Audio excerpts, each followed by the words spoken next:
여러분 반갑습니다.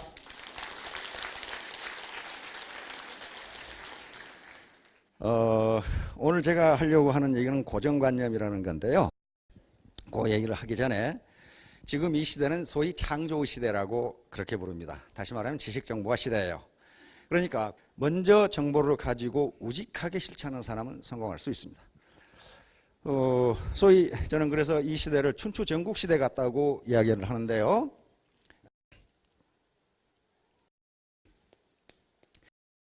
이 시대는 정말 춘추 전국 시대보다 더합니다.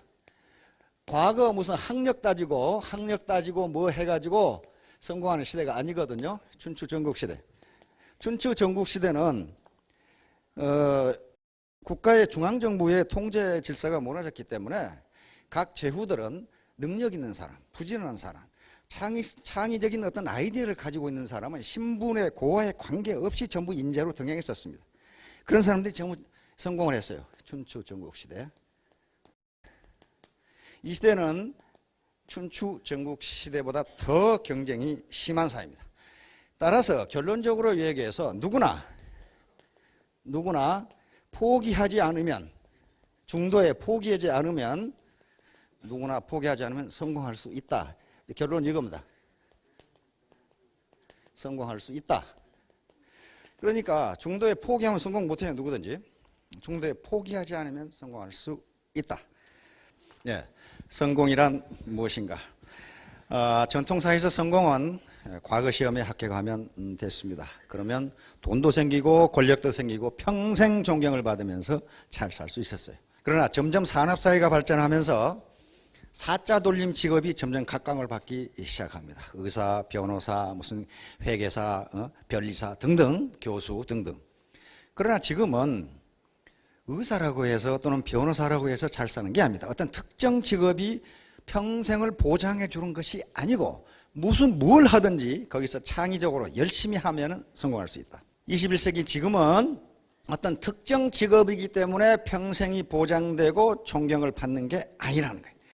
뭘 하든지 우직하게 자기 목표 달성을 위해서 밀어붙여서 성공한 사람, 그 목표를 성취한 사람은 우리는 성공했다. 이렇게 이야기합니다. 자, 그런 사람들이 한번 봅시다. 이런 사람들 알만한 사람들이죠. 여기서 많이 본 사람 같고 이거는 이제 여기서 많이 본 사람들 같죠. 네. 다시 말하면요, 다단계 사업 이것은 성공할 수 없다. 사회적으로 악이다. 이렇게 생각하는데 그렇지 않다. 우리는 양심에 전혀 거리낌이 없다. 이렇게 생각해서 누가 알아주든 알아주지 않든 밀어붙여서 자기 목표를 달성했다면 그건 성공한 겁니다. 그럼 출세는 뭐냐 하면은, 출세는 세상에 나가는 거니까 그것은 모든 불특정 다수 사람들에게 도덕적 영향력을 미칠 수 있으면 그건 출세한 거예요. 자, 그렇듯이 여기 계시는 모든 분들도 성공하고 출세할 수 있다. 단 그 조건은 중도에 포기하지 않는 것이다. 그 개념입니다. 그러면 이제 내가 이루고자 하는 목표, 꿈이 있어야 된다. 꿈. 이게 갈망하는 것이 있어야 된다. 내가 이건 반드시 달성하겠다. 이게 없으면 아무것도 안 돼요. 지금의 내 삶이 불만족스럽다면 과연 내가 2년 전, 4년 전, 5년 전에 이루고자 하는 어떤 꿈이 있었던가 하는 걸 한번 생각해 보세요. 그것이 꿈이 없는 사람 없어요. 그런데 그게 흐리멍텅했다. 흐리멍텅했을 것이다. 분명히 자기 꿈을 가져야 됩니다. 자, 그러기 위해서 나는 뭘 해야 되는가를 생각하셔야 됩니다. 야, 그래서 애터미 쌍기역을 지금 계속하고 있는데요. 우선 가장 중요한 게 꿈이 있어야 돼요. 꿈이 없으면 아무것도 안 돼요. 스티브 잡스 잘 아시죠? 스탠포드 대학 연설에서 유명한 말이죠. Stay hungry, stay foolish.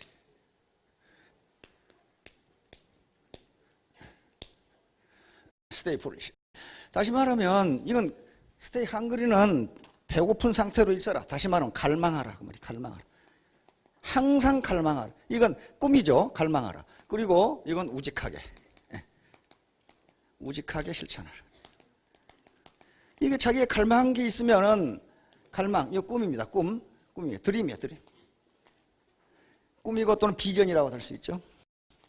이게 없으면요, 꿈이 없는데, 갈망하는 것이 없는데, 이루고자 하는 것이 없는데 뭘 우직하게 실천합니까? 그 다음에 실천하려면 깡다구가 있어요. 이건 의지예요. 결의예요. 그건 네트워크가 있어요. 혼자 성공하는 게 아니에요. 네트워크가 있어야 되고 지금 꾀에 대해서 위즈덤, 지혜가 있어야 됩니다. 프로페셔널 꼴 끝인데 위즈덤. 그래서 이 세 가지 공부를 해야 되는데요.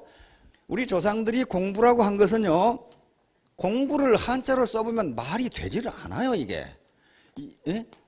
이게 공부거든요. 한자로 써놓으면 이게 무슨 뜻이야 이게. 저 공자는 기술 공자고 부자는 지아비 부자예요. 뭐 지아버지 기술자? 뭐 그런 개념이 아니에요 이게. 이게 영어의 스타디를 번역하다 보니까 이렇게 된 거예요 지금. 영어의 스타디를 번역하다 보니까. 그런데 저게 쿵, 중국말로 하면 쿵우예요 쿵우. 몸으로 뭔가를 단련해서 남보다 뛰어나게 되는 거. 이게 공부예요. 번역 기가 막히게 한 거죠. 그러니까 우리 조상들이 생각하는 공부는 몸으로 뭔가를 한 거예요. 몸으로. 근데 머리도 몸이고 가슴도 몸이고 우리 육체도 몸이에요. 그렇죠? 머리 따로 가슴 따로 육체 따로 있는 게 아니란 말이에요. 그래서 원래 공부라는 개념은요. 수신이라는 개념이에요. 수신. 수신. 몸을 닦는 거란 말이에요. 닦을 숫자니까. 수신 제가 치국 팽쳐라 그랬죠? 먼저 몸을 닦아야 된단 말이에요. 몸을 닦아야 된다. 그런데 거기에 머리 공부가 반드시 필요합니다. 지금 여기서 하시는 것은 두 가지 공부예요. 머리 공부와 마음 공부입니다. 머리 공부는 뭔가 지식을 얻고 지혜를 얻는 게 머리 공부고 마음 공부는 정직성, 도덕성 또는 내가 무엇을 달성하겠다는 결심과 결의, 각오, 용기 이런 게 마음 공부예요. 마음 공부. 몸 공부는 뭐예요? 몸으로 뛰는 거예요. 머리 공부, 마음 공부만 되고 엉덩이 붙이고 앉아 있으면 얻는 거라고는 엉덩이 땀띠밖에 없어요. 아무것도 얻을 수가 없어 그것은. 몸으로. 근데 이 세 가지 공부는 따로따로 있는 게 아니고 한꺼번에 해야 돼요. 이 세 가지 공부가 제대로 되지 않으면 어떤 일을 해도 제대로 할 수가 없어요. 머리 공부만 돼 있고 요 두 개가 안 된 놈은요 전형적인 사기꾼이에요. 사기치는 분 보세요. 머리 무지무지하고 아는 게 무지하게 많아요. 그 다음에 머리 공부는 안 돼 있는데 이것도 안 돼, 요것만 돼 있는 놈은요 완전히 조폭이에요. 이건 뭐하시더니 조폭들. 세 개가 돼야 정상적인 젠틀맨 그리고 레이디가 될 수 있어요. 자, 이제 고정관념입니다. 고정관념은 우리가 많이 쓰는 말이지만은요, 이 말은 심리학 용어입니다. 학문 용어예요. 자기도 모르게 자기가 가지고 있는 무의식을 가지고 그것이 자기 의사결정에 영향을 미치는 게 고정관념이에요. 자기도 몰라 그것이 그렇게 영향을 미친다는 걸. 그런데 그런 방향으로 의사결정을 해버려서 선택이 잘못된다. 그래서 고정관념의 함정이라는 의사결정의 바이아스를, 오류를 일으키는 9가지 요건이 있는데, 심리적 요건이 있는데 그 중에 가장 대표적인 게 고정관념이에요. 그럼 고정관념이 어떤 것인가 한번 봅시다. 자, 벌과 파리예요. 병마개를 열고 이 안에다가 벌과 파리를 집어넣어요. 그러면 탈출하려면 이쪽으로 나가면 탈출해요. 그렇죠? 그런데 벌의 고정관념은 밝은 곳에 문이 있다는 고정관념을 가지고 있답니다. 그러니까 여기를 받게 해주면 이 벌은 이쪽으로 나갈 생각은 어두운 곳은 문이 없다고 생각하고 여기만 있다가 여기서 굶어 죽어. 파리는 아무 생각 없어가지고 아무데나 날아다니다가 이쪽으로 나간다. 그걸 자동차에 파리가 가끔 들어와요. 근데 문 열어놓고 놔두면 지 멋대로 돌아다니 나간다고. 벌은 못 나갑니다. 하여간에 이게 고정관념입니다. 다시 말하면 지금까지 밝은 곳에만 좋은 직업이 있다고 생각하시면 안 된다 그 말이에요. 지금까지 생각지도 못하는 곳에 탈출구가 있을 수 있다. 빈곤으로부터 탈출이 가능할 수도 있다 하는 생각을 해보라 그 말이에요. 코끼리입니다. 이건 학습된 무기력하고 관계 있는데 공마단의 코끼리는 공마를 안 시킬 때는 조그마한 서산을 묶어놓는답니다. 큰 코끼리. 그런데 그건 코끼리 힘에 비하면 정말 초족지혈에 잡아다니면 끊어져 버린단 말이에요. 근데 안 간다요. 왜 그러냐 하면은 어렸을 때 이렇게 묶어놓으면 어렸을 때는 요 줄을 끊기 위해서 발버둥을 친답니다. 그런데 그 힘으로는 끊을 수가 없어요. 그러면 요 코끼리가 어떻게 학습하냐 하면은 이것은 끊을 수 없다. 이렇게 학습이 되는 거예요. 고정관념이 생겨요. 그래서 이렇게 큰 등치 이걸 잡아다니면 끊어지는데 큰 나무도 뽑아버린 놈이 이거 못하겠어요 이거? 근데 이거 안 한다 이게 고정관념이에요. 또는 심리학에서 학습된 무기력이라고 합니다. 옛날 한 번 해서 몇 번 시도해서 안 되면 저건 나는 불가능해 이렇게 생각한다 그런 말이에요 지금. 이런 것이 고정관념. 인간도 똑같다고 그럽니다. 다음 벽돌로 무엇을 할 수 있을까? 우리나라의 저명한 교육학자가 미국에서 공부를 할 때 한 초등학교에 가서 초등학교 꼬맹이들한테 벽돌로 무엇을 할 수 있는지 적어내라고 그랬답니다. 그런데 한 100여 가지가 나왔어요. 우리나라에 돌아와서 뭐 대학에서 대학 1학년생들한테 벽돌로 무엇을 할 수 있냐고 적어내라 했더니 2개, 집 짓는다, 담 쌓는다. 제일 많이 쓴 놈이 3개, 보도부로 간다. 이런 놈밖에 안 좋아서. 왜 그렇겠냐면은 초등학교, 중학교, 고등학교까지 제도권 교육을 계속 받아가지고 학교 측의 정답만 외우고 있지 그걸로 무엇을 할 수 있는가에 대해서 생각을 안 해봤다. 그럼 미국 초등학생들 뭘 썼느냐? 우리 아버지는 그걸로 자동차 뒷바퀴 고이더라. 그거 벽돌 쓰잖아요. 응? 우리 아버지는 벽돌 싸가지고 책장 만들더라. 그거 되잖아요. 응? 우리 엄마는 그걸로 화단 만들더라. 화단 이렇게 하잖아요. 응? 어떤 놈은 또 우리 아버지는 벽돌 가지고 못 박더라. 뭐 박을 수 있잖아요. 이거. 어? 어떤 놈은 벽돌 가지고 싸우더라. 싸울 수도 있잖아요. 아주 무지무지 많이 나오더라는 거예요. 이게 어린이들의 상상력이. 근데 그게 틀린 게 아니라 맞는 거예요. 맞는데 우리는 그걸 쓰면 틀리다고 그래. 그건 맞는 거란 말이에요. 그러니까 이런 식으로 정답이 있는 게 아니고 서로 견해가 다를 뿐이라는 거예요. 이게 이제 고정관념에서 벗어나는 거예요. 톨스토이의 물방앗간 이야기.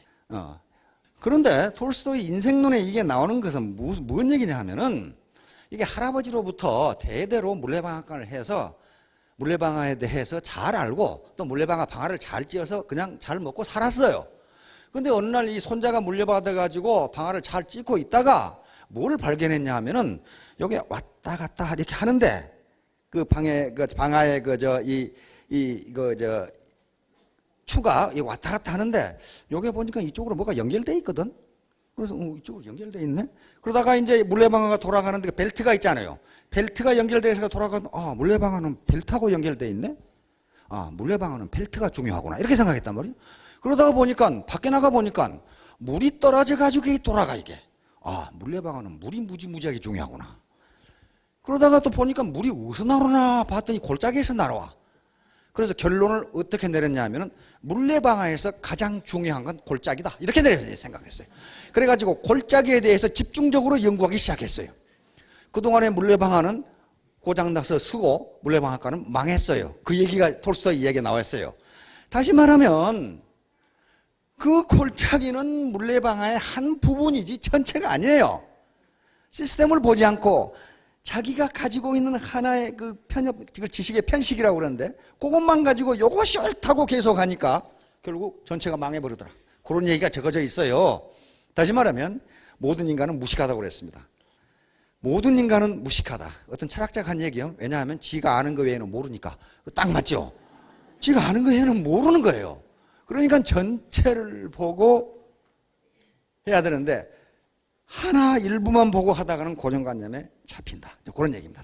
자, 터키의 인구는 얼마나 되는가? 이건 뭐냐면 미국의 경영 경제학자들이 도대체 인간의 고정관념이 어떻게 형성되는가 이걸 보려고 하는 겁니다. 그래서 질문이 3가지가 있는데 이 질문을 A와 C를 묻고 B와 C를 묶어서 예를 들면 절반 나누어서 터키의 인구가 얼마나 되죠? 한 1억 됩니까? 이렇게 물으면 이 사람은 1억 가까이 대답한다는 거예요. 글쎄 아마 그 정도 될 겁니다. 한 분한테는 터키 인구가 한 3,500만 되는가? 터키 인구가 얼마죠? 이렇게 물으면 그 근처에 대답한다는 거예요. 다시 말하면 1초 전에 들은 게 고정관념을 형성되는 거예요. 아침에 나오면서 신문에 봤던 타이틀 그 다음에 데이터 평가가 그대로 고정관념으로 형성된다는 거예요. 그래서 자기의 의사결정을 방해해요. 그것이 틀릴 수도 있는데 또 다른 사람은 다르게 생각할 수도 있는데 이게 고정관념이에요. 그러니까 고정관념은 인간은 고정관념을 피할 수가 없는데 그럼 왜 이걸 공부하느냐? 이런 게 있다는 걸 알면은 고정관념에서 조금 자유로울 수 있다. 그런 말이에요 지금. 그래서 학자들이 가르치는 거예요. 자, 터키 이렇게 큰 나라입니다. 이렇게 큰 나라고 이쪽에 불가리아, 루마니아 이게 흑해입니다. 블랙시이고 러시아, 그루지아, 아르메니아, 이란, 이라크, 시리아가 이렇게 있고 이쪽에 그리스가 있어요. 키프로스 또는 사이프러스라고 하는데 여기에 터키와 그리스 이 주민들이 살고 있어서 맨날 싸우는 데가 여기입니다. 터키하고 그리스하고. 자, 그런데 이 터키를 다녀본, 터키가 우리가 이 2002 월드컵 때 형제의 나라니 혈맹의 나라니 그런 얘기를 했죠. 우리는 그냥 얘기를 하는데 터키에 가면 진짜 그렇게 생각한답니다. 한국에서 왔다 그러면 얼마나 반가워하고 그러는지 우리는 터키는 고맙게 생각해야 됩니다. 6.25가 지금 얼마 안 남았는데 유엔군 16개국이 우리나라 군대를 파견해서 우리를 구해줬죠. 미국이 가장 많이 파견했고 그 다음 영국, 세 번째가 터키입니다. 15,000명의 전투병력을 파견해서 사단 병력이죠. 가장 치열하게 싸운 군대가 터키였고 가장 늦게까지 남아 있었어요. 그러니까 터키는 우리하고는 터키가 생각하기에 우리는 굉장히 혈맹 그리고 형제 국가예요. 무지무지 큰 나라입니다. 자, 이제 고정관념의 함정이라는 게 앵커링 트랩이라고 그러는데 일단 고정관념의 함정에 빠지면 이쪽으로 나와야 되는데 잘 못 나온다는 거예요. 왜? 내가 옳다고 생각한다고. 내가 옳다고 생각해서 안 나간다 그런 말이에요.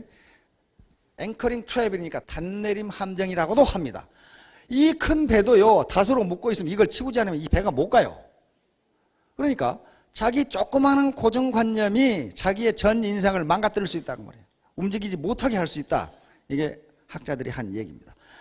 그래서 이 함정을 피해야 되는데 다양한 시각, 이걸 비판적 시각이라고 합니다. 우리는 비판적이라고 하면 나쁘게 생각하는데 그게 아니고 비판적 시각이라는 것은 여러 가지 측면에서 본다 이 말이야. 나는 이쪽에서 보는데 다른 사람은 다른 측면에서 볼 수가 있거든요. 그걸 한번 들어본다. 그러면 그걸 한번 들어본다. 개방적인 태도. 자기를 개방해야지요. 인간관계에서 가장 중요한 게 자기인데 인간관계에서 자기를 어떻게 하느냐 먼저 3단계인데 셀프 안더스탠딩입니다. 스탠딩. 이건 자기 이해죠. 자기 이해. 자기를 객관적으로 이해한다는 거예요. 나는 누구인가? 나는 가장이다. 나는 뭐 했던 사람이다. 나는 미용사. 하여간 근데 나는 성격이 급하다. 나는 말을 잘한다. 나는 말을 못한다. 자기가 어떤 사람인지 알아야 될 거 아니에요. 응? 근데 이런 사람들이 많아요. 그건 그렇게 하면 안 됩니다. 그러면 뭐라고 그러냐면 야 임마 네가 알긴 뭘 알아. 나도 알아 임마. 그런 사람은 자기를 모르는 거예요. 그런 사람 치고 잘된 놈 내가 한 놈도 못 봤어요. 자기를 객관적으로 이해, 자기 셀프 안더스탠딩. 이건 심리학자들 하는 얘기입니다. 셀프 안더스탠딩. 자기를 먼저 이해, 나는 누구인가. 이게 쉽지가 않은데 한번 다른 사람 입장에서 보면은 나는 누구인가가 나올 겁니다. 그 다음에 셀프 억셉팅입니다. 셀프 억셉팅. 이것은 자기 수용이에요. 자기 수용. 이것은 나는 이런 사람이다. 나는 이런 사람이다. 나는 이런 종사였고 나는 무엇은 잘하지만 이건 못한다. 이걸 받아들이는 거예요. 받아들이는 거, 자기 수용. 그 다음에 셀프 오프닝, 자기 개방. 저는 이런 사람입니다. 솔직하게 하면 그 사람도 솔직하게 자기를 개방한다는 거예요. 이렇게 하면 인간관계가 좋아진다고 되어 있습니다. 자, 그렇듯이 개방적인 태도를 가져야 되고 그다음에 경청입니다. 리스닝. 이게 고정관념에 벗어나려면요. 자기 주장만 하는 사람은 못 벗어나요. 다른 사람은 도대체 어떻게 생각하는지를 들어봐야 된다. 그 말이에요. 경청. 그다음에 역지사지. 이건 입장을 바꿔놓고 생각한다는 거죠. 저놈이 저런 얘기를 하는데 내가 저 사람 입장이라면 나는 어떻게 생각할 것이냐. 그런 얘기에 지금 역지사지. 그다음에 시스템 참여. 여기 시스템이 여러 가지가 있지만 크게 이런 원데이하고 석세스가 있는데 여기 한 번도 안 나오는 사람이 있어요. 내가 알아. 아는데 뭐라고 그러냐면 그건 저 다 알아요. 또 내가 얼마나 열심히 하고 밑에 사람을 도와주는데 그런데 밑에 사람한테 물어보면 그 사람 없어졌으면 좋겠다고 그래. 왜? 자기 고정관념이에요. 자기처럼 열심히 하는 사람이 있으면 나와보라 이거야. 근데 밑에 사람은 저놈처럼 열심히 안 한 놈이 있으면 나와보라 이거야. 이렇게 된단 말이에요. 왜? 다른 사람 말을 들어보지 않고 자기 고정관념 아집에 젖어 있으니까 그래요. 사람과 사람이 페이스 투 페이스로 만난다는 것은요 엄청난 정보가 교환됩니다. 지나가는데 옆에서 떠드는 소리를 듣는다. 엄청난 지식이 됩니다. 그러니까 이 시스템 한 번도 안 나오는 사람이 있어요. 고집 무지무지 피고 있어. 왜 안 나오십니까? 나 다 알아요. 다 알기는 개뿔 다 알아. 그러놓고 자기만큼 열심히 하는 사람이 있으면 나보라 그러는데 밑에 사람은 전혀 딴소리를 해. 그러니까 참여를 하면은 고정관념에서 벗어날 수 있는 하나의 수단이 될 수 있어요. 자, 다음. 고정관념 무지무지 강해. 다단계는 안 된다. 사회적으로 부정적인 인식. 다단계 한다 그러면 마누라부터 나서가지고 계속 반대하고 아들놈들은 그거 하면 나가겠다고 그러고 별놈이 다 있어요. 그런데 그걸 빼고 그걸 깼다는 건 뭐냐 하면은 어떤 희망을 받고 이것은 옳은 일이라고 하는 생각을 자기 소신을 가졌기 때문에 가능합니다. 실제로 그렇게 했고. 그래서 여러분 3년이나 4년 만에 연소득이 2억 이상, 어떤 사람은 10억까지 가는데 그렇게 됐다는 게 불가능한 게 아니고 가능해요. 그것도 고정관념이거든요. 안 된다는 것도 고정관념이에요. 되는 거예요. 되는 거예요. 자, 그래서 이제 고정관념의 함정에 빠지면 어떤 현상이 빚어지냐면 왜 의사결정에 바이아스가 일어나냐면은 증거 찾기 함정에 빠져요. 자기 주장을 해놓고 요 주장을 서포트할 정보만 수집해. 거기에 반대되는 것은 수집을 안 하거나 안 그러면 평가절하를 하래. 아, 그건 신빙성이 없어. 이런 식으로. 그러면 이 사람들 주변은 누가 모여듭니까? 그 사람 의견을 칭찬해 주는 몰입배와 아첨배만 모여들어요. 아이고 훌륭한 생각이십니다. 그런 사람들만 모여들고 반대하거나 쓴소리하는 사람은 나가버려요. 학자들이 그래서 요구하는 게 뭐냐면 권장하는 게 반대를 위한 반대를 하는 사람도 곁에 두라고 그랬어요. 그 사람이 그런 반대를 하는 것은 분명히 무슨 이유가 있다는 거야. 아무 이유 없이 반대하지는 않는다는 겁니다. 그래서 이제 증거 찾기 함정에 빠지게 되면은 어떤 보스의 주장을 지지해 줄 만한 증거만 가지고 나타나는 몰입배가 생긴다. 그런 말이에요. 아첨배가 생겨요. 아이고 지당하십니다. 참 훌륭하십니다. 그런 생각을 어떻게 하셨습니까? 뭐 이런 식으로 그런 사람은 빨리 제거하라고 돼 있어요. 제거하지 않으면 그놈하고 같이 아주 조용한 평화를 누리다가 어느 날 갑자기 조용하게 둘이 죽는다. 그렇게 돼 있어요. 증거 찾기 함정에 빠지니까. 자, 다음. 자, 여기서 모든 정보를 냉철하게 검사. 왜? 내 주장만 옳다고 생각하지 말고 반대자들의 의견을 존중하라. 자신에게 솔직하라. 내가 왜 이걸 주장하느냐? 무슨 근거가 있어 주장하느냐? 내가 하고 싶어 주장하느냐를 생각해 보라. 그 다음에 유도질문 금지. 유도질문 금지라는 게 부하들은 굉장히 이심전심으로 상관의 의도가 뭔지를 알아요. 그러니까 정보참모 내 말이 맞지? 그러면 정보참모가 틀리다 그러겠어요? 아이고 맞습니다. 뭐 이제 이런 식으로 그 유도질문이에요. 그 다음에 예스맨들의 조언은 무가치하다. 학자들의 공통적인 개념입니다. 예스맨들의 조언은 듣지 말라는 거예요. 왜냐하면 당신의 의견을 금방 알아가지고 거기에 유리한 정보만 제공한다는 거예요. 자, 이제 그럼 고정관념 벗어나야 되겠죠. 고정관념 탈피로 성공한 사례 몇 가지만 들었습니다. 엄청나게 많은데 지금 6.25가 가까워오기 때문에 6.25와 관련해서 우리 한국전쟁과 관련해서 메가더 원수의 인천 상륙작전의 예를 들었습니다. 그럼 메가더 원수가 인천 상륙작전을 지휘할 때 연세가 어떻게 됐어요? 나이가? 예, 70이었습니다. 미국 나이로 만 70, 우리나라는 71세였어요. 71세인데 전투를 지휘했어요. 1차 대전 때 힌덴부르크 원수는 83세에 전쟁을 지휘했어요. 사령관으로. 그러니까 얼마든지 8학년이 넘으시고 9학년이 넘으시더라도 애터미를 지휘할 수 있어요. 1950년 6월 25일 새벽 4시에 공격 개시를 시작합니다. 소련제 T-34 전차입니다. 34 전차 242대. 우리는 전차 한 대도 없었고 비행기 한 대도 없었어요. 소련 공군가.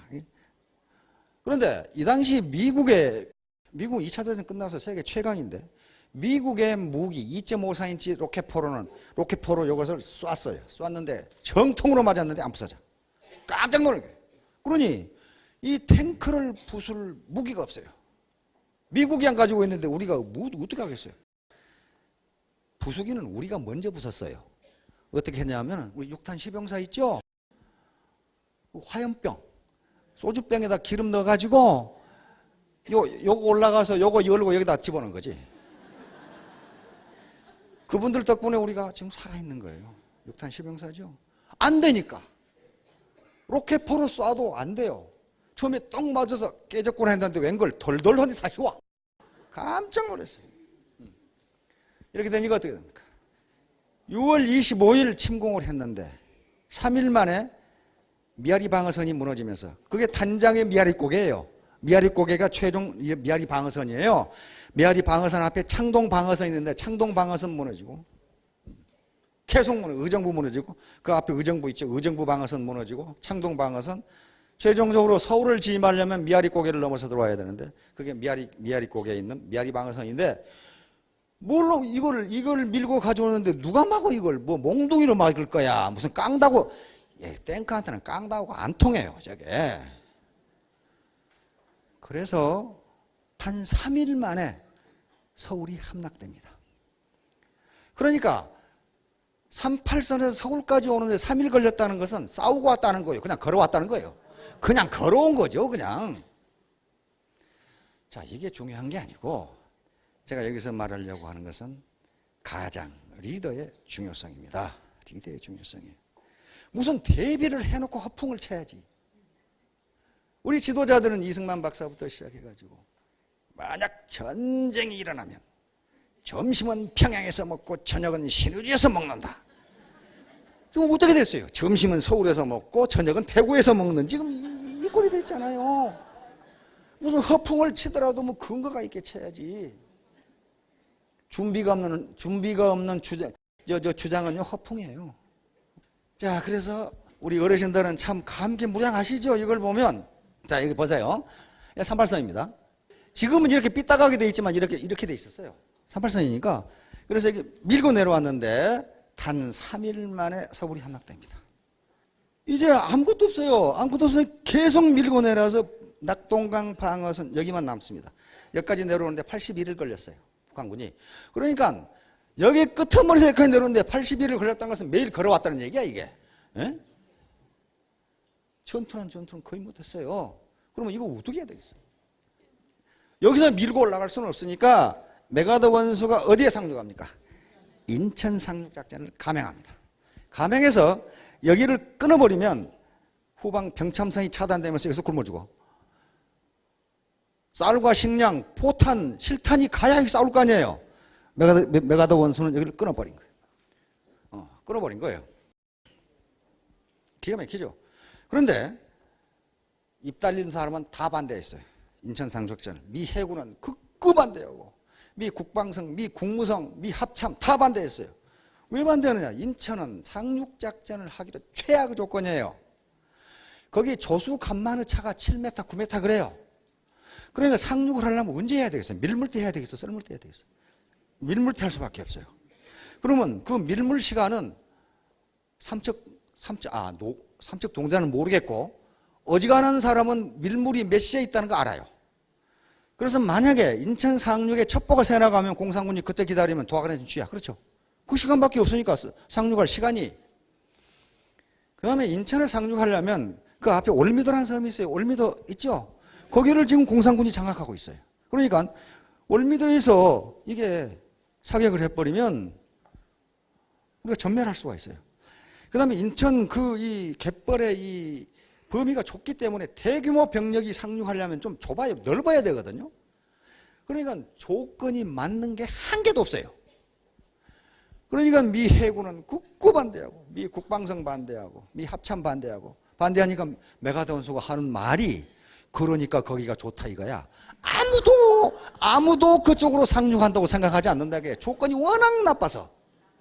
그러니까 우리가 상륙해서 기습을 할 수 있다는 거야. 아무도 그쪽으로 온다고 생각 안 하니까 이게 고정관념을 완전히 깨버린 거예요.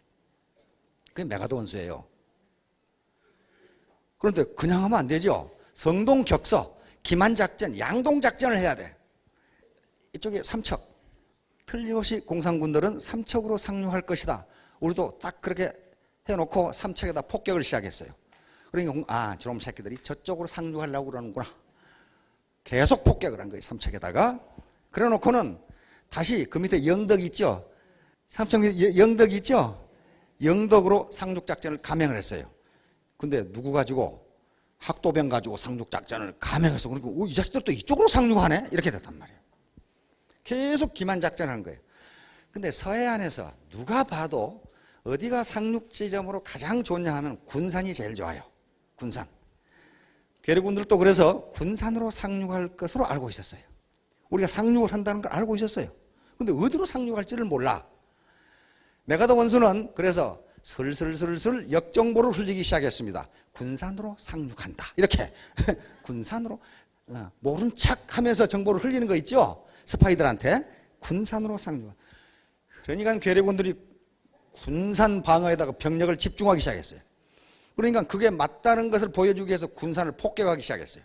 그러니까 괴뢰군은 이놈 새끼들 이쪽으로 상륙할 모양이다. 그쪽으로 다 갔어요. 근데 웬걸 상륙을 인천으로 해버렸거든요. 인천으로 해버렸어요. 9월 15일 상륙을 해서 단 15일 만인 9월 28일 서울을 수복합니다. 단 15일 만에 서울을 수복해. 그러니까 메가더 원수의 작전이 아니었으면, 그리고 낙동강 정선에서는 어떻게 됩니까? 아군이 이제 드디어 병참선이 끊어진 괴뢰군을 밀고 올라가기 시작합니다. 그래서 그 중에 일부가 미처 아주 도망가지 못하고 혼비백산해가지고 숨은 게 지리산 빨산이에요. 지리산 빨산들이 그쪽으로 들어가 버린 거예요, 이제. 근데 지리산은 빨산하기가 힘들어요. 왜냐하면 겨울에 워낙 추워. 워낙 춥고 먹을 게 없어. 필리핀 장글 같으면 빨산이 할 수가 있는데, 하여간에 그렇게 진행됩니다. 자, 문제는 요건데요. 리더가 어떻게 해야 되느냐. 저는 몇 번에 걸쳐서 우리나라 대통령, 역대 대통령들은 전부 존경할 만한 분이다. 그렇지 않다면 대한민국이 이렇게 한강의 기적을 이룰 수가 없다는 걸 전제로 했어요. 왜냐하면 뭔가 잘해보겠다고 했어요. 그중에 능력 부족이라든가 정치 철학의 차이 때문에 서로 견해가 다르지만은 그래도 스위스은행에 꼬불 쳐놓은 사람은 한 사람도 없어요.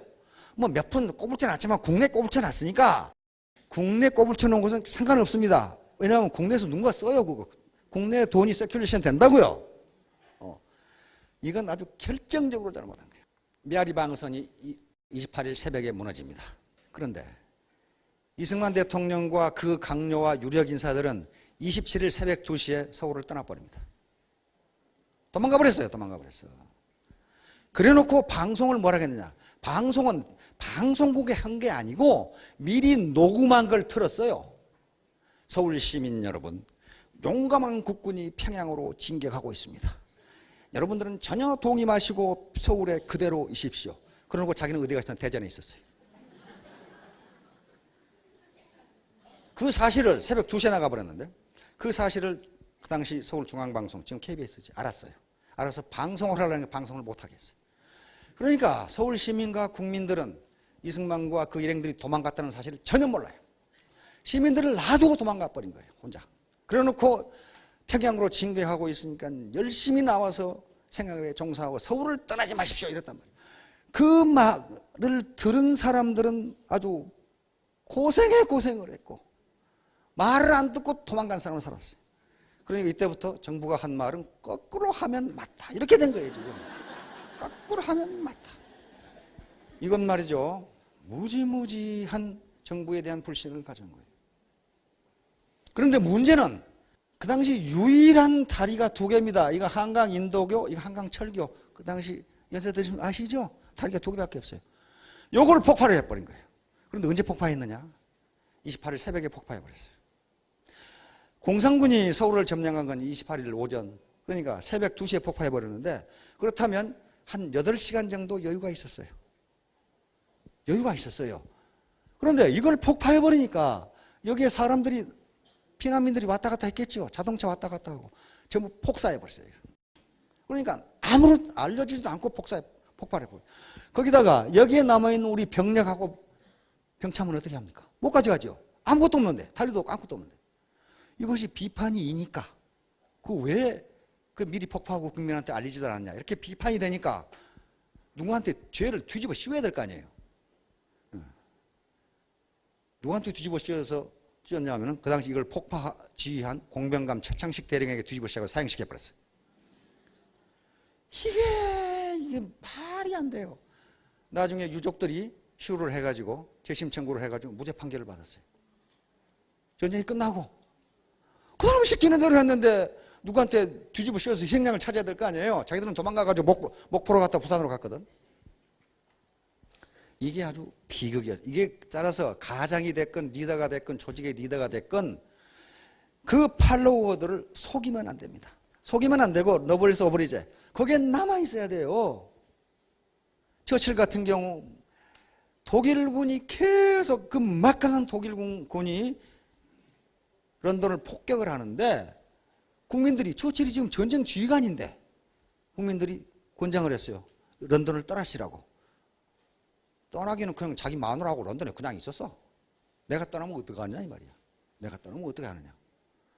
그래서 영국이 이긴 거예요. 처칠이 존경을 받고. 자, 이걸 폭파해버리니까 넘어야 되는데 여러분 생각해봐요. 철교 위에 이쪽으로 건너온단 말이야. 떨어지면 죽어. 밑에 폭파해버렸거든. 그리고 도망가버렸거든. 메가더 원수입니다. 이승만은 도망가고 없어요. 그런데 메가더 원수는 동경에 날아와서 6월 29일 전쟁이 난 3일 만에 한강 남부 전선에 옵니다. 그래서 공산군들을 시찰을 해요. 시찰을 하고 즉각 미 국방성 트루만 대통령에게 전화를 해서 지상군 투입을 요청합니다. 단 3일 만이에요. 우리로서는 아주 은인이죠. 인양만은 요 물고 있는 건요 옥수수 담뱃대입니다. 이거 비싼 게 아니고 상하가 아니고요 필리핀에서 만들어준 옥수수에다 구멍 뚫어가지고 이렇게 물고 다니는 거예요. 이렇게 옥수수 뜯어먹고 남은 거예요. 이거 이 모자는 미군 모자가 아니고 또 필리핀 모자예요. 이것만 평생 쓰고 다녀. 왜냐하면 이 양반이 육군 원수이면서 필리핀군 원수예요. 그러니까 필리핀군 복장을 이렇게 하고 다녀.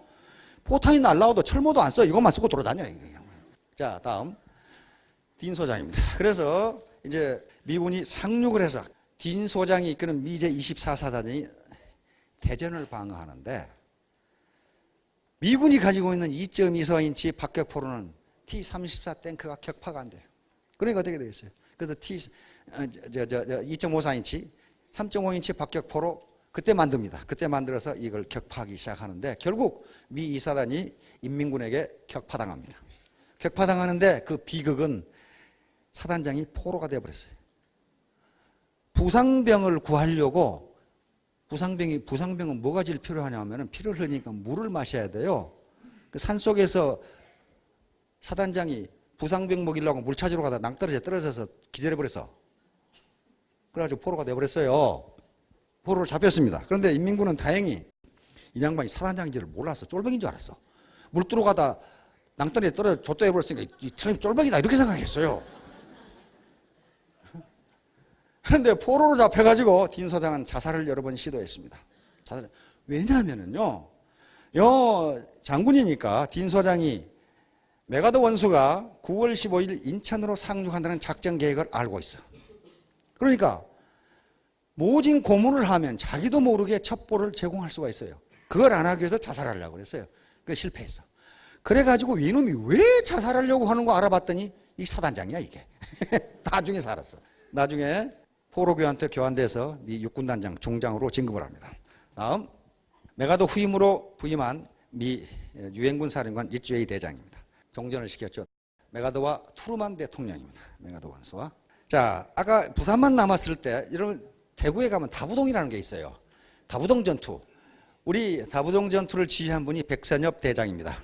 그 당시 백선엽 소장이었는데 국군 제1사단. 거기서 다부동에서 인민군을 격파함으로써 낙동강 방어선을 구축할 수 있는 시간을 벌어줬어요. 대단한 인물이에요. 그게 깨졌으면요 낙동강 방어선이 무너질 수가 있어요. 예, 이제 인천 상륙 작전입니다. 자, 메가더 원수고 이건 휘트니 준장이고 이건 아몬드 소장입니다. 여기서 지금 미 해군이 한포 사격을 하는데 그걸 보고 있는 광경입니다. 자, 이게 포탄이 날라다니는데 철모도 안 써요. 그냥 이렇게 돌아다녀 그냥 양반은. 15일 상륙에서 28일 날 서울을 회복하고 우리 국군 해병대 병사 2사람이 중앙청에 태극기를 기하는 모습입니다. 자, 그런데 여기까지 밀고 올라갔어요. 여기까지 밀고 올라갔는데 중공군이 개입합니다. 여기서 우리는 흥남 철수작전이 시작되죠. 한 10만 명이 철수합니다. 이게 압록강에 얼어가지고 걸어서 들어오는 거예요. 완전히 거지 군대인데 사람이 하도 많아가지고 인해 전술을 씁니다. 자동차도 없으니까 말 가지고 병참하는 거예요. 이게. 미국의 라이프지가 보도한 우리 피난민 행렬입니다. 이거 거제 포로 수용소 공산군들입니다. 자, 천안에서 우리 국군과 천안 시민들이 피난하는 장면입니다. 자, 우리 어르신들은 이거 보셨을 겁니다. 저 봤죠? 이 밥그릇이 너무 처량하죠? 부모는 다 죽고, 이거 어떡합니까? 그래. 전쟁고아들. 9.28 수보 후에 서울에서 찍는, 이 깡통 많이 보셨죠? 거지 깡통입니다, 이게. 파보들도 않는 깡통. 자, 깡통 들고 한 푼 줍쇼 하는 겁니다. 사진 찍는 사람한테. 이런 시절을 겪었어요. 추운데 양지 쪽에 웅크리고 앉아있는 아이들입니다. 동생 얻고 있는 누나. 요 동생은 이 누나 때문에 아마 살았을 겁니다. 이 시대 아이들입니다. 다음. 절망적. 이게 몸에 맞는 게 하나도 없죠? 하여간 되는 대로 걸치고 죽어있고 추위는 피해야 되니까. 가장이 잘못되면 이렇게 될 수가 있어요. 나는 우리 손자, 손녀들이 있기 때문에 이걸 보면 눈물이 펄펄 나더라고. 이걸 어떻게 해야 되느냐 말이에요. 네, 빈민굴의 아이들입니다. 낡은 판잣집인데 원래 또 빈민촌에는 또 인구 밀도가 높아요. 뗄나무 하는 아이들. 고아들입니다. 아주 행운아들이에요. 사실은 얘들이 미군을 따라 들어가서 미국에 정착을 해서 변호사도 되고 의회 의원도 되고, 이분들이 사실은 코리아를 미국에 심었어요. 왜? 어려서 영어를 배웠잖아요. 미국 영어를 배웠잖아요. 운이 무지무지 좋지요. 연까지 가지고 지금 있으니까 다 부서졌는데. 다음. 이거 어떻게 해야 돼, 이거? 부모 죽고 집 무너지고 아무도 없는데. 깡통 든 거지와 할아버지 집세기 신었죠. 자, 엄마는 죽고 부녀지간이죠. 이게. 마찬가지. 엄마는 죽고 가장, 딸, 동생, 어른, 장남, 할아버지. 그때 지게꾼들 많이 보셨죠? 여기에 서울역에 가면 지게꾼 와글와글 하죠. 아무거나 걸치고 있어야 돼. 하여간 몸에 뭐 걸칠 건 다 걸칠 추위를 이길 수가 있으니까. 이 사진은 유명합니다. 동생을 얻고 있는 누나예요. 이 누나들이 사실은 공순이 말을 들어가면서 우리 경제를 건설한 사람들이에요. 아마 얘는 대학을 나왔을 겁니다. 누나 덕분에 살았고 둘이 남았겠죠. 탱크를 봐요. 그러니까 요 영어로 된 위키피디아도 이 사진이 올라와 있어요. 이 누나의 아무 표정 없는 요 모습, 모든 게 불안한 아이들. 자, 의정부에서 터키군이 우리 광주린 할머니들하고 지금 이게 다 부서지고 아무도 없어. 혼자. 이거 어떻게 해야 돼? 이게 가장 눈물 났어요. 미군이 준 국수를 구석에 가서 안 뺏기려고 먹고 있는 어린아이입니다. 못 먹어서 배만 튀어나온 부자지간입니다. 뭔가 먹을 걸 찾고 있는 아이. 자, 너무 못 먹어서 헛배만 부른 어린아이. 아프리카 애들하고 비슷하죠? 뭔가 그래도 먹고 살아야 되죠. 아낙네들. 자, 마을은 이렇게 초토화되고 피난을 가야 되고, 여기서 뭔가 포탄을 줍고 있는 아낙네들입니다. 포탄 껍질이라도 팔아서 살아야 되죠. 서울역 다 부서진 서울역입니다. 가족을 잃은 슬픔이죠. 이제 커널 한넬 샌더스 KFC를 창업한 사람입니다. 이분도 발상의 전환 고정관념을 깬 양반이에요. 이 당시 미국도 아마 닭을 튀겨 먹는다는 생각은 못했답니다. 닭을 삶아 먹는 거지 어떻게 기름에 튀겨 먹냐 이거야. 그런데 커널 한넬 샌더스는 자기 어머니가 그렇게 해준데 맛있더라 이거야. 그래서 다 망해가지고 왕창 망한 다음에 자기 어머니 닭요리 솜씨를 생각한 거예요. 그래가지고 완전히 알거지가 돼가지고 연금 105달러 받아가지고 닭요리를 한 겁니다. 시장에 닭 사다가. 그런데 가게 낼 돈도 없고 아무것도 없어. 그래서 생각해낸 게 프랜차이즈예요. 발상의 전환입니다. 그래가지고 이 영감이 내가 요리한 닭이 맛있다고 그러니 식당 주인들이 요 영감이 맛있게 생겼어요. 지금 요리 잘하게 생겼냐고. 지금 아무도 안 해. 아무도. 그게 소위 우리 시중에 나와 있는 1009번의 거절입니다. 1009번을 거절당했어요. 할랜드가 한 말이 있습니다. 한 번만 더 당하면 1000번이네. 그런 게 있어요. 아무도 안 사. 아무도. 뭐 그게 늘씬한 팔등신 미인이 한다고 하면 맛있겠네. 그런데 이 영감이 닭을 들고 돌아다니니까. 그런데 1009번째 1010번째 한 레스토랑에서 하도 불쌍해서 그걸 그래 우리가 로얄티 줄 테니까 우리 요리해 주라 했는데 대박을 터뜨린 거예요. 지금은 전 세계 2만 개가 넘는 KFC가 됐습니다. 그런데 이때 창업한 게 몇 세였느냐? 65세였어요. 65세인데 3년간 전 미국을 돌아다녔어요. 그래서 68세에 겨우 시작했어요. 68세에 겨우 시작해서 불과 몇 년 만에 백만장자가 돼버립니다. 여기 혹시 6학년 8반 되는 분도 계신지 모르겠는데 그때 시작해도 백만장자가 된다 그런 말이에요. 근데 이 양반은 이게 창업 안 되고 돌아다닐 때 이 복장을 입었답니다. 이게 그 트레이드 마크가 됐어요. 꼬마들이 물어봤대요. 왜 할아버지는 맨날 그것만 입고 다니냐고. 그러니까 내가 손님이 많이 오면 서빙을 하려고 이렇게 돌아다닌다. 그랬대요. 근데 그게 실현된 거예요. 자, 우리나라의 정주영 회장님의 발상에 전한 고정관념을 깬 겁니다. 서산 간척집 가보셨죠? 가보시면 이제 최종 물막입니다. 여기 이렇게 막다 보니까 여기 해류의 유속이 너무 세서 몇 톤짜리 바위를 덤프트럭이 갖다 부어도 떠나가 버려요. 그래서 한다 하는 토목과학자들이 이건 막을 수 없다고 생각했어요. 불가능하다. 그런데 정주영 회장님은 항상 그냥만 단골로 하시는 말씀이 있죠. 해보기는 했어? 이거 말이야. 해보기는 했어? 그거거든.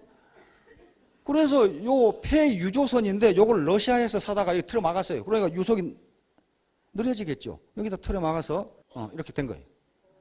이것을 정주영 공법이라고 부릅니다. 이런 토목고 홍계 토건 회사를 했지. 토건 회사를 했지만 토목공학은 한 적이 없거든. 그런데 답은 의외로 간단한 데가 있을 수 있단 말이에요. 너무 깊게 생각하는 사람은 답을 못 찾아요. 이건 유명한 공법입니다. 외국에서도 이걸 정주영 공법이라고 부를 정도로 아주 그러니까 발상의 전환이라는 게 무지무지 어려운 게 아니란 말이에요. 그거 막으면 될 거 아니야. 그렇죠? 뭐 공학이고 나발이고 하여간 갖다 놓고 막으면 될 거 아니란 말이에요. 자, 정주영 회장님, 내가 가장 존경하는 기업가이신데 왜 존경하는지 한번 보도록 합시다. 정주영 회장님이 30년간 신은 세계의 구두입니다. 요거 가지고 30년을 신으셨어요. 달아진다고 밑에다 징받고 안 달아지라고. 이게 낡아서 떨어질 때까지 신은 게. 정주영 회장님 그 사모님이 변중석 사모님이죠. 그분이 가지고 있는 유일한 재산은 시집 올 때 가져온 재봉틀 하나. 그것만 자기 재산으로 생각했대. 그렇게 사신 분들이에요. 자, 정주영 회장의 좌우명입니다. 요건 현대가의 전부 좌우명이 돼 있어요. 왜? 선친께서 창업주께서 이렇게 하셨거든. 자, 일근 이 말은 한결같이 부지런하면 그 말이에요. 천하에 문안사 어려운 일이 없다. 모든 어려움은 극복할 수 있다. 정주영 회장 늘 그 말씀 하시죠. 텔레비전에서. 그거예요. 일근 한결같이 부지런하면 천하에 어려운 일이 없다. 이게 좌우명이기 때문에 박 대통령이 이걸 휘호로 써주셨어요. 그래서 그것을 사무실에 걸어놓고 돌아가실 때까지 근무를 했어요. 그래서 아침에 늦게 출근하는 놈, 게으른 놈은 사정없이 뭐라 그랬답니다. 부지런하면 된다. 그래서 여기에 일맥상통한 게 뭐냐면 진인사 대천명. 인간으로서 할 일을 다 하고 운을 따지든지 뭐 그래라. 너 회복이나 했어? 그 말이에요 지금 이제. 이게 부지런하면 뭐 어려운 일이 뭐가 있냐 이 말이야. 게을러 빠졌으니까 못한다. 지금 그 얘기예요 지금. 그래서 그 장남인 정몽구 회장의 리더십도 여기에 일근 천하 문안사 이렇게 돼 있어요. 자, 이건 직접 쓰신 겁니다. 직접 써서 자기 사무실에 걸어놓은 거예요. 사람으로서 할 일을 다 하고 하늘의 명을 기다려라. 다시 말하면 네 운이 없다. 그따구 소리 하지 마라. 지금 그런 얘기예요. 경부고속도로 누군지 아시겠죠? 그때 경부고속도로를 논다고 하니까 다 안 된다 그랬어요. 왜냐하면 토목구 아스팔트를 해본 놈이 없어 건설회사에. 근데 정주영 회장은 한다고 그래서 한다고. 그냥 말이 한 소리는 또 그거요. 해보긴 했어 그 말이에요. 해보라 이 말이야. 그래서 했잖아요. 예, 직접 써서 자기 집무실에 걸어놓은 겁니다. 담담한 마음을 가집시다. 담담한 마음은 말 끝담자니까 맑고 깨끗한 마음입니다. 맑고 정직한 마음을 가집시다. 그 말이에요. 담담한 마음은 당신을 굳세고, 정직하고 맑으니까 굳을 거 아니에요. 바르고 총명하게 만들 것입니다. 뭐 글씨를 잘 쓰고 못 쓰고 상관없습니다. 자기 소신을 적어 놓은 거예요. 소신을. 글씨 잘 쓴 놈 찍어 또 그대로도 한 놈이 없어요. 그러니까, 집무실에는 직접 쓰셔서 자기가 걸어 놓으신 거예요. 담담한 마음, 맑고 깨끗하고 정직한 마음. 이 말이에요. 자, 결론적으로 여시구진. 시대의 흐름에 맞추어 같이 전진하자. 그 말입니다. 여시구진. 시대의 흐름에 맞춘다는 것은 과거에 연연하지 말고 과거의 고정관념에서 벗어나라. 패러다임을 시프트해라 그 말이에요 지금. 자, 스티브 잡스 얘기 나오죠. Stay hungry, stay foolish. 항상 갈망하고 우직하게 행동하라. 여러 가지 게임이라든가 여러 가지 경영사를 보면요, 영악하게 행동한 놈 치고 나중에 성공한 놈이 한 놈도 없어. 다 망했어. 영악하게. 우직하게 한다는 것은 자기가 옳다고 생각하는 말을, 목표를 세워놓고 거기 달려간 게 우직하게 한 거예요. 스티브 잡스가 그렇게 했잖아요. 자, 이 사람들이 바로 고정관념을 깨고 우직하게 달려간 사람들이에요. 다단계는 안 된다, 망한다, 집안 망신이다. 그런데 그 말을 내가 하는 일은 옳다고 생각하고 또 옳게 하려고 생각하고 그대로 밀어붙여서 성공한 사람들입니다. 즉 고정관념을 깬 사람들이에요. 고정관념을 깨. 여러분들도 고정관념을 가지고 계신 분들이 많을 겁니다. 이게 사회적으로 지탄을 받는데, 우리 마누라가 못하게 하는데, 우리 남편이 갔다 오면 다리몽댕이를 분지러 온다고 했는데, 그런데 그것은 왜 그러냐 하면요, 그건 당연한 거예요. 소문만 듣고 있고 정확한 정보를 모르니까 그렇거든요. 그래서 남대문 가본 놈보다 안 간 놈이 더 이긴다고 정확한 정보를 가지고 스스로 판단하셔야 됩니다. 이것이 양심에 어긋나지 않는 일인지, 나만 이익 보자고 하는 일인지, 서로 상호 윈윈하는 길인지를 스스로 판단하셔야 됩니다. 자, 여시구전, 함께 전진하자. 여기서는 함께 가죠. 자, 이렇게 해서 중간에 포기하지 않고 또 요행을 바라지 않고 같이 성공하게 돼. 이게 네트워크니까요. 혼자 성공 못합니다. 네트워크니까 같이 성공했다고, 당신도 잘 살고 나도 잘 살게 하겠다고 끝까지 밀어붙이면, 포기하지 않으면 모든 분들이 성공할 수 있으리라고 확신합니다. 저는 이런 공갈 안 쳐도요, 먹고 살만한 사람이에요. 내가 군대 생활만 42년을 했다 그랬죠. 아까 전에 보신 바와 같이 저는 보고군장을 받은 사람입니다. 나라에서 보고군장 받은 사람이 사기쳐서 먹고 살겠어요? 저 사기 안 쳐도 먹고 살아요. 그런데 저는 국가와 우리 군으로부터 너무 많은 혜택을 받았어요. 제가 공부할 수 있는 데까지 다 했지만은 제 돈으로 공부한 적이 한도 없어요. 전부 국가 돈으로 했거든요. 그렇다면 뭔가 보답을 해야 된다. 이게 이제 지식기부인데, 그런 측면에서 여기 와서 떠드는 거지, 사기쳐가지고 돈 좀 벌어야 되겠다. 돈 벌어서 뭐 할 거예요? 그래서 지금 이 시대는 춘추전국시대입니다. 춘추전국시대는 내 과거의 신분이 무엇이냐, 내가 뭘 했느냐, 내 학력이 어떻냐, 그런 게 필요 없어요. 내 능력이 무엇이냐, 내 결의가 무엇이냐, 요거 가지고 성공 여부가 결정됩니다. 자, 모두 다 크게 성공하시기 바랍니다. 감사합니다.